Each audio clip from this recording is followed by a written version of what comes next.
অনেকের অনেক সম্পদ ছিল, 500 বিঘে, 700 বিঘা, 1000 বিঘা, 200 বিঘা। বর্তমান নেই। তারা বর্তমান তাদের অর্থনৈতিক অবস্থা শোচনীয়। এটা কেন হয়েছে জানেন?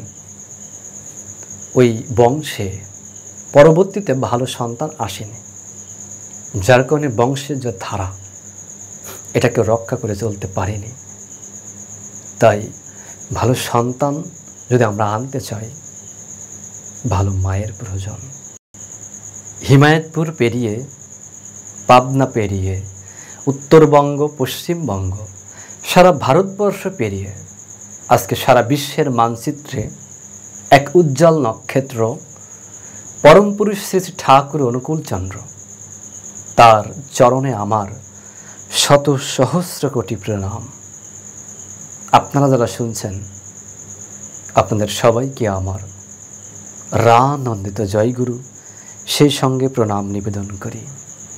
এই বিশ্বে আছে যত নগরাদি গ্রাম, একদিন সর্বত্র পূজিতে হবে অনুকূলচন্দ্রের নাম। এখন চলছে পুরুষোত্তম মাস। ঠিক এই মাসেই 1295 সালে 30শে ভাদ্র শরৎকালে পাবনা জেলার হিমায়তপুরে শ্রী শ্রী ঠাকুর অনুকূলচন্দ্র আবির্ভূত হয়েছিল। 12 মাস অতিক্রম হয়ে যাচ্ছে, মনমোহিনীর গর্ভ থেকে সন্তান ভূমিষ্ঠ হচ্ছে না। পরিবারের ভেতরে সবার একটা চিন্তা যে কেন মনোর গর্ভ থেকে সন্তান ভূমিষ্ঠ হচ্ছে না। পাশেই পদ্মা নদী, উত্তাল পদ্মা। এই পদ্মায় জেলেরা মাছ ধরছে। হঠাৎ দেখে শিবচন্দ্রের বাড়িতে আগুন ধরে গিয়েছে।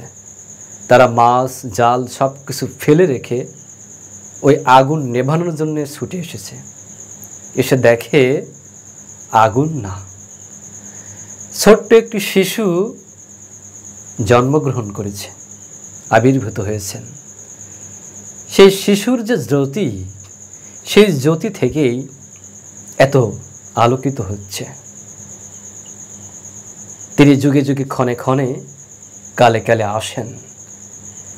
যখন তার প্রয়োজন হয় তখন তিনি আসেন। ছোট্ট নিমাই খেলা করছেন। পণ্ডিত মশাই এসেছে বাড়িতে। সারাদিন সারা রাত ভরে সচিমাতাকে বলছে, সর্বং খলিদং ব্রহ্ম, সবের মধ্যে ব্রহ্ম রয়েছে। আকাশে ব্রহ্ম, বাতাসে ব্রহ্ম, জলে ব্রহ্ম, ভাতে ব্রহ্ম, সূর্যের তাপে ব্রহ্ম। পৃথিবীর সমস্ত অস্তিত্ব, সমস্ত সত্তার ভিতরে ব্রহ্ম রয়েছে। যথারীতি পণ্ডিত মশাই সচিমাতার আঙিনায় পরদিন আবার এসেছেন। তিনি বারান্দায় বসেছেন, ভাত খেতে যাবেন। এমন সময় ছোট্ট নিমাই দূর থেকে ছুটে এসে ওই ভাতের ভেতর ঝনঝন করে প্রচ্ছাপ করে দিলেন। পণ্ডিত মশাই রেগে আগুন। তার নাকের ডগা লাল, কানের ডগা লাল। দেখবেন আমরা যখন রেগে যাই আমাদের কানের ডগা লাল, নাকের ডগা লাল হয়ে যায়। সেদিন পণ্ডিত মশাই এমনভাবেই রেগে গিয়েছে। সচিমাতা নিমাইকে কোলে তুলে বলছে, নিমাই তুই এটা কি করলি বাবা? পণ্ডিত মশাই তো আমার পরিবারকে অভিশপ্ত করবে রে। তুই এত বদমাইশ হয়েছিস, যদি আগে থেকে জানতাম তোকে অনেক দূরে নিয়ে চলে যেতাম। ছোট্ট নিমাই মায়ের চোখের জল মুছিয়ে দিয়ে বলছে, মাগো গতকাল পণ্ডিত মশাই এসেছিল তোর বাড়িতে। সারা দিন সারা রাত ভরে বলেছিল, সর্বং খলিদং ব্রহ্ম, সবের মধ্যে ব্রহ্ম রয়েছে। আকাশে ব্রহ্ম, বাতাসে ব্রহ্ম, জলে ব্রহ্ম, সূর্যের তাপে ব্রহ্ম, ভাতে ব্রহ্ম, শুধু নেই খালি আমার প্রস্রাবের ভেতর। এই কথা যখন ছোট্ট নিমাই বলছেন, পণ্ডিত মশাই ছোট্ট নিমাইয়ের পা দুখানা জড়িয়ে ধরে তখন প্রণাম করে বলছে, নিমাই তুমি আমাকে ক্ষমা করো, আমি নিজেই বিশ্বাস করতে পারিনি। সর্বং খলিদং ব্রহ্ম, সবের মধ্যে ব্রহ্ম রয়েছে, আমি নিজেই বিশ্বাস করতে পারিনি। নিমাই, তুমি আমাকে ক্ষমা করো, তুমি আমাকে মাফ করে দাও। তাই পাখির মতো বলতে পারো সঙ্গতহীন বোধ নাই, তার মানে কি নয় কো সত্য, আসল তত্ত্বই জানো না। ঠাকুরের বাণী। পাখির মতো বলতে পারো সঙ্গতহীন বোধ নাই, তার মানে কি নয় কো সত্য, আসল তত্ত্বই জানো না। আপনি একটা পাখিকে সারাদিন সারা রাত ভরে হরে কৃষ্ণ কৃষ্ণ কৃষ্ণ হরে রাম হরে রাম রাম রাম হরে হরে শেখাবেন, ও শিখবে। যখন ওকে বেড়ালে থাবা মারবে, তখন কিন্তু এই হরে কৃষ্ণ কৃষ্ণ কৃষ্ণ হরে হরে হরে রাম রাম রাম হরে হরে, এটা কি বলবে? ও বলবে না। ও তখন বাঁচার জন্যে ট্যাটা করে আওয়াজ করবে। তাই পাখির মতো আমরা বলতে পারি সঙ্গতহীন বোধ নাই, তার মানে কি নয় কো সত্য, আসল তত্ত্বই কিন্তু আমরা জানি না। যুগে যুগে যখন যে সময়ে তার আসার প্রয়োজন হয়, তিনি তখন আসেন আমাদের মাঝে।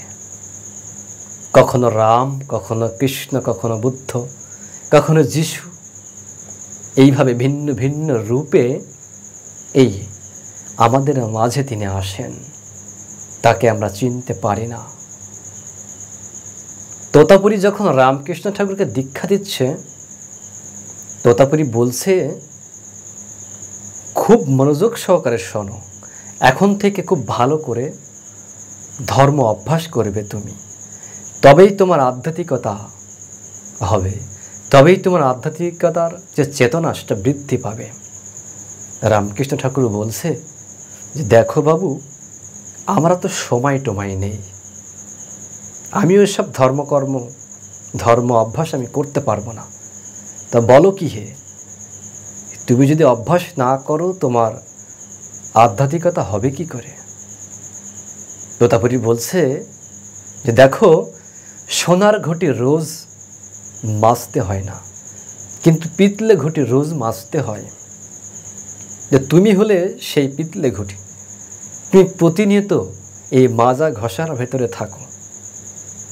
তখন রামকৃষ্ণ ঠাকুর বলছে, তুমি ঠিকই বলেছ যে সোনার ঘটি রোজ মাজতে হয় না, পিতলে ঘটি রোজ মাজতে হয়। তোতাপুরী বলছে যে, দেখো, আগে তুমি ফুল হয়ে ওঠো, তারপরে তুমি ফল হয়ে উঠবে। রামকৃষ্ণ ঠাকুর বলছে যে, দেখো তোতাপুরী, ব্যতিক্রম আছেই। কি সেই ব্যতিক্রম? চাল কুমড়ো দেখো নি, আগে ফল হয়, তারপর ফুল হয়। রামকৃষ্ণ বলছেন যে, তোতাপুরী, আমি হলাম সেই ফল, তুমি আমাকে গ্রহণ করো। আমাকে তোমার চেনা হয়নি তোতাপুরী, আমি সেই পুরুষোত্তম, আমি আবার এসেছি তোমাদের মাঝে। তাই তিনি আসেন, আমরা তাকে চিনতে পারি না। করুণাসিন্ধু মুখোপাধ্যায় নতুনই বিয়ে করেছেন। তার বাসর রাত, ঘরের দরজা বন্ধ করেছেন। হঠাৎ ওই দরজার উপর থেকে দৈববাণী হচ্ছে। ঠাকুরের একটি হাপ্পাস ছবি ছিল, সেই ছবি থেকে দৈববাণী হচ্ছে যে, করুণা, ওই বিয়ে করতে গিয়ে 72 ঘন্টা আমার মুখটা তোর মনে পড়েনি করুণা? তখন করুণাসিন্ধু মুখোপাধ্যায় ঘরের দরজা খুলে হিমায়তপুরের উদ্দেশ্যে রওনা দিয়েছেন। তিনি নৌকা করে যাচ্ছেন আর লিখছেন, দাঁড়াও ওগো ঠাকুর আমার, জীবন নদীর কূলে অর্থ যশ চাই না আমি মান, চাই যে শুধু তোমায় পেতে বক্কে ভগবান। এই করুণাসিন্ধু মুখোপাধ্যায় লিখছেন। নৌকা থেকে নেমেই দেখছেন পদ্মার চরে দাঁড়িয়ে আছেন শ্রী শ্রী ঠাকুর। ঠাকুরকে প্রণাম করেছেন। ঠাকুর বলছেন, আরে করুণা, তোর ঘরে নতুন টুকটুকে সুন্দরী বউ ফেলে রেখে তুই এখানে এসেছিস? আপনিই তো বললেন ঠাকুর, 72 ঘন্টা আমার মুখটা তোর মনে পড়েনি করুণা। যে বিয়ে করতে গিয়ে 72 ঘন্টা আপনার মুখটা আমার মনে পড়ে না, ওই অমন্তর বিয়েই আমার লাভ কি ঠাকুর? আরে পাগল, যা ছুটে যা, বাড়ি যা। তোর বাবা তো পুলিশে ডায়েরি করেছে রে, যা বাড়ি যা। ঠাকুরের কাছে প্রণাম জানিয়ে তিনি আবার ফিরে এসেছেন। এটা হচ্ছে যুগপুরুষোত্তমের লীলা। তিনি আসেন ভিন্ন ভিন্ন রূপে, ওই তিনি আসেন। ঈশ্বর যখন নররূপী নারায়ণ হয়ে মানুষের মতো হয়ে আমাদের মাঝে আসে, তখন তাকে আমরা চিনতে পারি না। এটি হচ্ছে আমাদের ব্যর্থতা। রামচাঁদ যখন এসেছিল আমরা চিনতে পারিনি। ভগবান শ্রীকৃষ্ণ যখন এসেছিল আমরা চিনতে পারিনি। মহাপ্রভু যখন এসেছিল তাকেও আমরা চিনতে পারিনি। চিনেছি কখন? ধীরে ধীরে, অনেক সময়ের পরে। আজকে 138তম যে ঠাকুরের যে এই যে আবির্ভাব উৎসব চলছে সারা পৃথিবীব্যাপী, ঠাকুর আমাদের মাঝে এসেছেন। এই যুগে দেখেন প্রত্যেক ঘরে ঘরেই কংস। তাই তিনি বলছেন যে কম্বলের লোম যদি বাঁচা হয়, পুরো কম্বলটাই বাদ দিতে হয়। তো এই যুগে প্রত্যেকটা পরিবার, প্রত্যেকটা মানুষের ভিতরে সেই কংসের ভাব। প্রত্যেকটা পরিবারের ভেতরেই এই কংসের অবস্থান। তাই তিনি এ যুগে আমাদের সবাইকে বশ করতে এসেছেন। আমাদের রক্তের ভিতরে সংস্কার করতে তিনি এসেছেন। তিল তিল করে সৎসঙ্গ আজকে এই জায়গায় দাঁড়িয়ে আছে। 1925 সালে যখন সৎসঙ্গের রেজিস্টার হয়, তার আগ থেকেই মাতা মনমোহিনী দেবী সারাটা জীবন কষ্ট করে তিলে তিলে এই সৎসঙ্গ গড়েছেন। ঠাকুরের পিতা শিবচন্দ্র চক্রবর্তী তিনি বলতেন, এই পদ্মায় আমার গঙ্গা, এই হিমায়তপুরী আমার বৃন্দাবন। তিনি বলতেন, আমার কখনো কোনো দিন কোনো তীর্থস্থানে যাওয়ার প্রয়োজন হয়নি। তিনি মনে প্রাণে এটা লালন করতেন যে এই পদ্মায় আমার গঙ্গা, এই হিমায়তপুরী আমার বৃন্দাবন। তিল তিল করে সারাটা জীবন একটু একটু করে সৎসঙ্গ প্রতিষ্ঠিত করেছিল মাতা মনমোহিনী দেবী। তারই আলোকে আমাদের শ্রদ্ধেয় বড় মা, ছোট মা, ঠাকুরের যারা রেতবাহী সন্তান আছে, তারা এখনও চেষ্টা করে যাচ্ছে সৎসঙ্গকে সামনে আরও বেগবান করার জন্যে। আমরা প্রতিনিয়ত যদি পরম পুরুষকে মেখে রাখতে পারি আমাদের জীবনে, তাহলেই ভগবান যে এসেছেন এটা কিন্তু তার আশা সার্থক হবে। তাই তিনি আসেন, ওই তিনিই আসেন। তিনি কখনো রামচন্দ্র হয়েছেন, কখনো শ্রীকৃষ্ণ, কখনো বুদ্ধ, যিশু, মোহাম্মদ, শ্রী চৈতন্য, ভিন্ন ভিন্ন রূপে। সর্বশেষ লেটেস্ট ভার্সন, লেটেস্ট আপডেট পরম পুরুষ শ্রী ঠাকুর অনুকূলচন্দ্র 1295 সালে 30শে ভাদ্র এই অখণ্ড ভারতবর্ষে তিনি এসেছিলেন। এখন যেটা বর্তমান বাংলাদেশ। কমলাকান্ত বাগচি নামে এক নিষ্ঠাবান ব্রাহ্মণ ছিল। এনার স্ত্রী কৃপাময়ী দেবী, তিনি একজন ধর্মপ্রায়ণ নিষ্ঠাবান ব্রাহ্মণের সহধর্মিণী। এনাদের 4 জন সন্তান ছিল। তার অন্যতম সন্তান ছিল কৃষ্ণন্দরী, যিনি হচ্ছেন শ্রী ঠাকুর অনুকূলচন্দ্রের দিদিমা। এই কৃষ্ণ সুন্দরী তার বিয়ে হয়েছিল রামেন্দ্র নারায়ণ চক্রবর্তীর সাথে। এই রামেন্দ্র নারায়ণ চক্রবর্তী এবং কৃষ্ণ সুন্দরীর অন্যতম সন্তান মাতা মনমোহিনী দেবী। এই মাতা মনমোহিনী দেবীকে বিবাহ দেওয়া হয় ঈশ্বরচন্দ্র চক্রবর্তীর ছেলের সাথে, শিবচন্দ্র চক্রবর্তী। তিনি একজন নিষ্ঠাবান ব্রাহ্মণ, পরিবারে জমিদার পরিবার। আস্তে আস্তে ধীরে ধীরে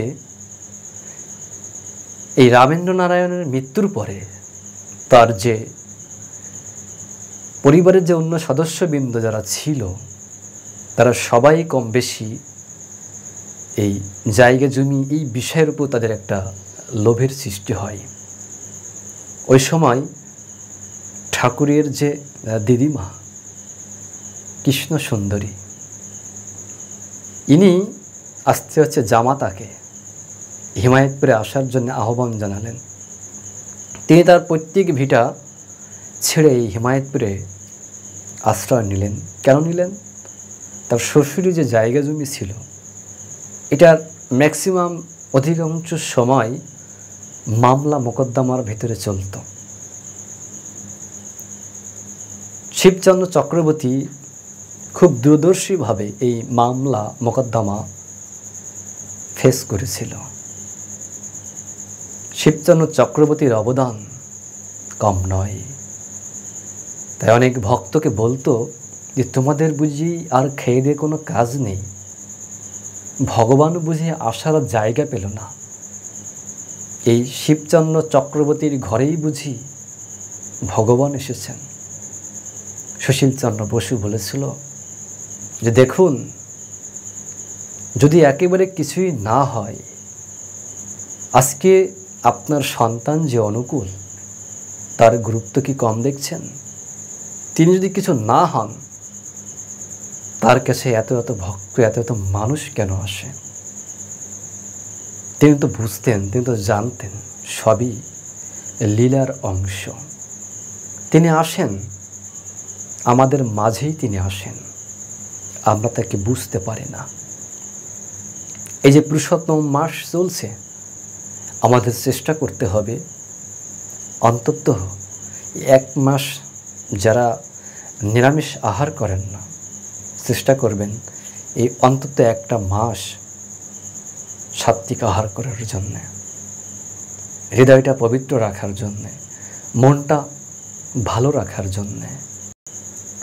সতীশচন্দ্র গোস্বামী, যিনি ঠাকুরের মন্দিরের পাশেই একটি বকুল গাছ ছিল, সেই বকুল গাছের নিচে 24 ঘন্টার ভিতর 19 ঘন্টা তিনি ধ্যান করতেন।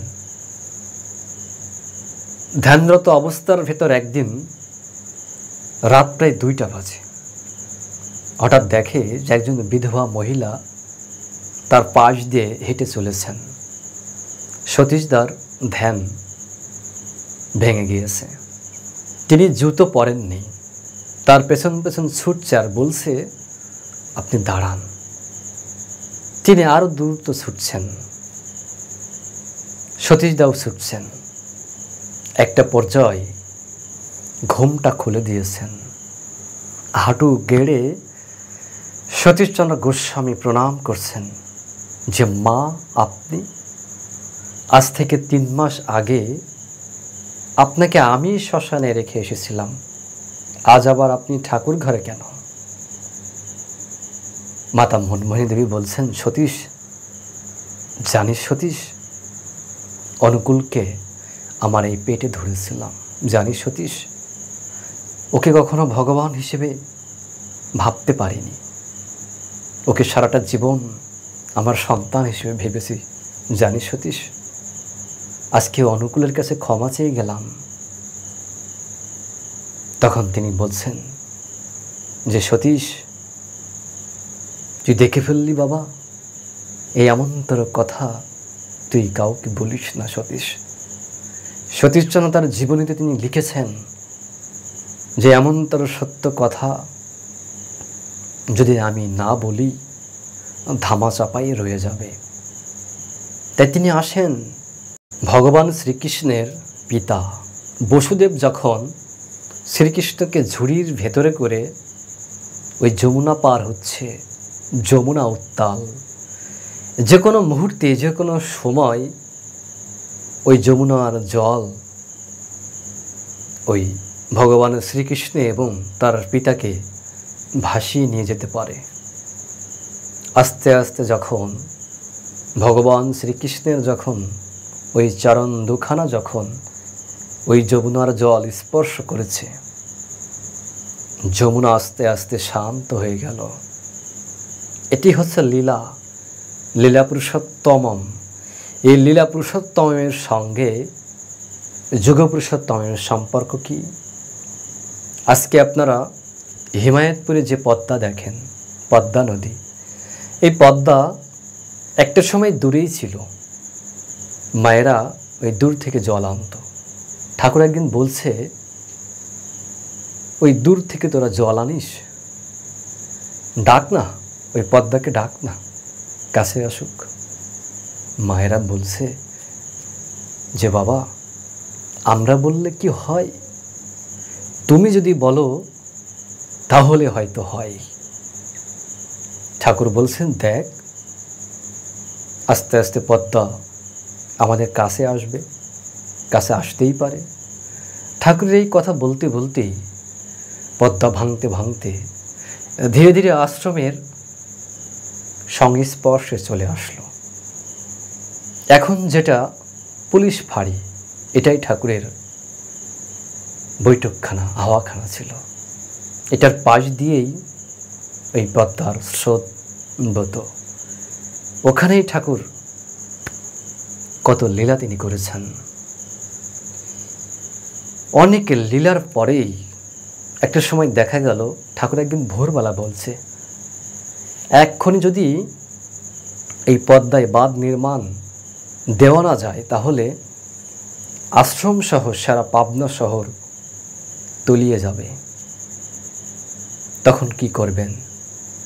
সুভাষের মামিমা, তার সেই গলার চেন, এই স্বর্ণের চেন খুলে সুশীলচন্দ্র বসুর কাছে দিয়ে বলছেন, আপনি এক্ষুনি এই মুহূর্তে পাবনা শহরে চলে যান, হয় এটা বন্ধক, না হয় এটা বিক্রি করে টাকা এনে আপনারা এই বাঁধ নির্মাণের কাজ শুরু করুন। যারা পাবনা হিমায়তপুরে যান তারা দেখতে পাবেন ওই পুলিশ ফাঁড়ি এবং যে সামনে একটু আগালে ফিলান্থ্রপি অফিস, ওটার পাশ দিয়ে দেখবেন সেই বাঁধ এখনও দেখা যায়। ঠাকুরের কথা মতো 24 ঘন্টার ভেতরেই বাঁধ নির্মাণের কাজ অনেকটাই শেষ হয়ে গিয়েছে। ঠাকুর আস্তে আস্তে এসে এই বাঁধের উপরে বসে তার চরণ দুখানা নামিয়ে দিয়েছেন। পদ্মা স্পর্শ করে ওই পদ্মা আস্তে আস্তে, উত্তাল পদ্মা শান্ত হয়ে গেল। ধীরে ধীরে আস্তে আস্তে ওই পদ্মা দূরে চলে গেল। আজকে হিমায়তপুর আশ্রম থেকে 22 কিলোমিটার দূরে অবস্থান করছে এই সেই পদ্মা।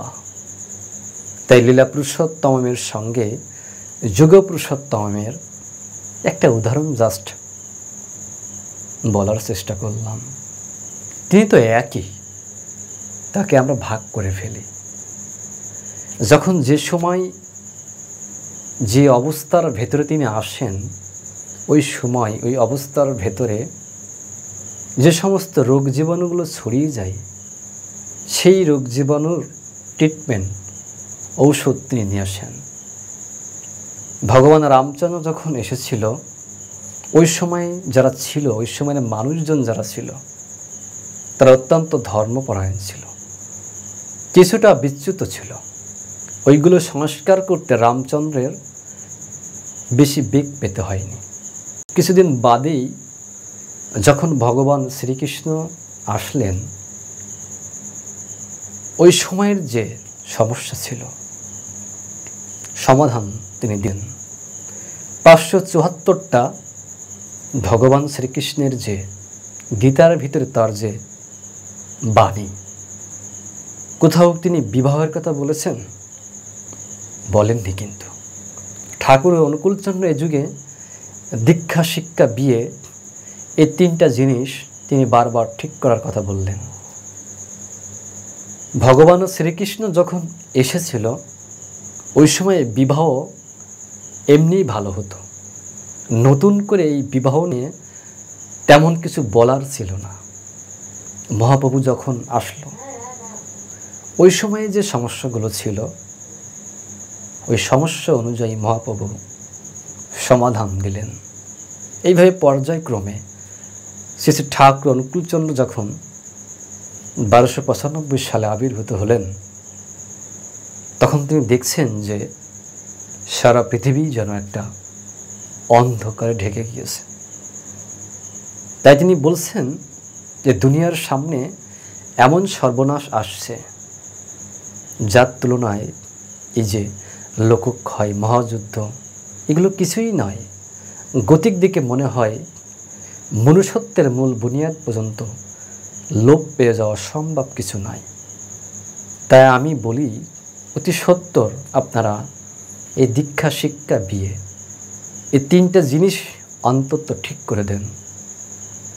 চিত্তরঞ্জন দাস ঠাকুরের কাছে এসেছেন, ঠাকুরের সঙ্গে কথা হতে হতে তিনি বলছেন যে ঠাকুর আমি আজকের মতো উঠি। ঠাকুর বলছেন আরেকটু বসুন না দাসদা। তিনি কিছুক্ষণ বাদে আবার বলছে ঠাকুর আমি আজকে একটু উঠি। ঠাকুর বলছে আরে বসুন না। এইভাবে করতে করতে একটা সময় দাসদা বলেই ফেললো যে ঠাকুর আমাকে অমুক জায়গায় একটা কনফারেন্স আছে, আমাকে যেতেই হবে, আমি না গেলে ঠাকুর হবেই না। আমি এমন একটা মানুষ পেলাম না যার কাঁধে আমার এই দায়িত্ব দিয়ে আমি কিছুটা নিস্তার থাকতে পারি, আমি কিছুটা আপনার সঙ্গ করতে পারি। ঠাকুর এই কথাটা শোনার জন্যেই দাসদাকে বারবার বলছেন দাসদা আপনি বসুন। ঠাকুর তখন বলছেন যে দাসদা এত বড় ভারতবর্ষে এত মানুষ, আপনি একজন মানুষকে পেলেন না যার কাঁধে আপনার দায়িত্ব দিতে পারেন। ঠাকুর তাই বলছেন যে দাসদা আমি তাই বলি এই দীক্ষা, শিক্ষা এবং বিয়ে এই তিনটা জিনিস আপনারা ঠিক করে দিন। যদি এখনও আপনারা ঠিক করে দেন আগামী 20 থেকে 25 বছর বাদে কিছু ঝা চকচকে ছেলে মেয়ে জন্মগ্রহণ করবে। আসলেই তাই। ভালো মানুষ যদি পৃথিবীতে আমরা না আনতে পারি আমাদের সমস্ত অর্জন ব্যর্থ হয়ে যাবে।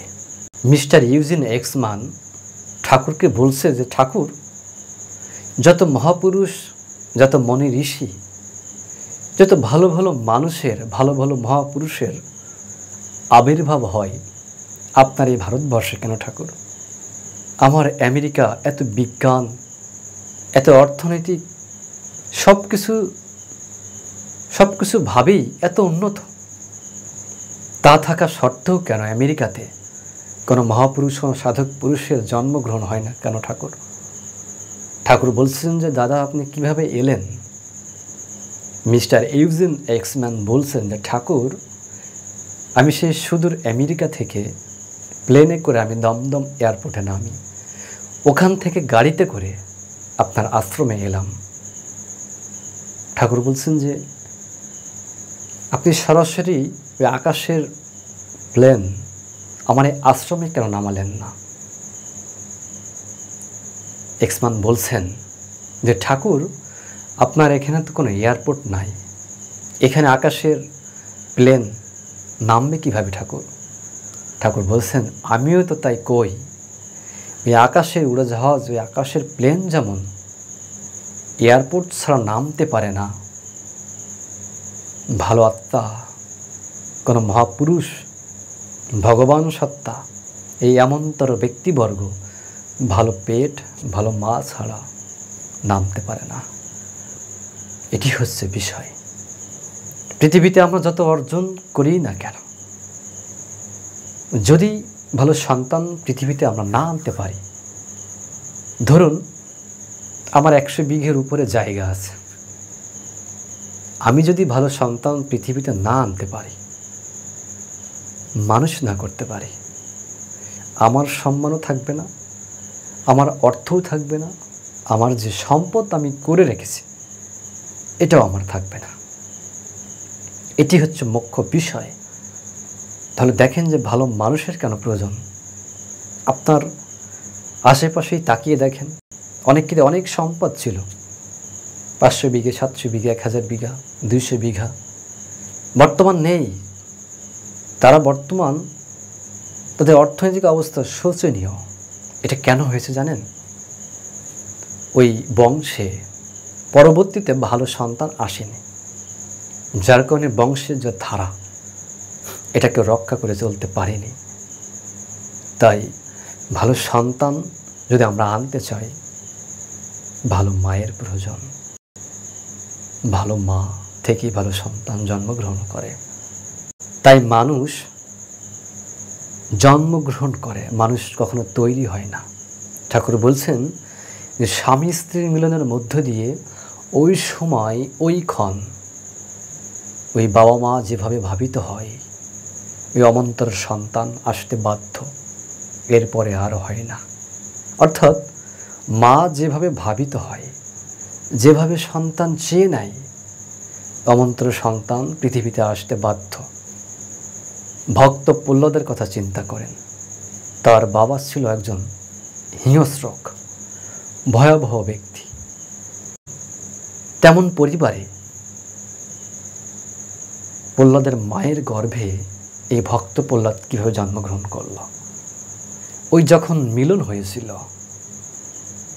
ভক্ত প্রহ্লাদের বাবাকে কখনো খারাপ ভাবতে পারেনি, দেবতা রূপে ভেবেছিল।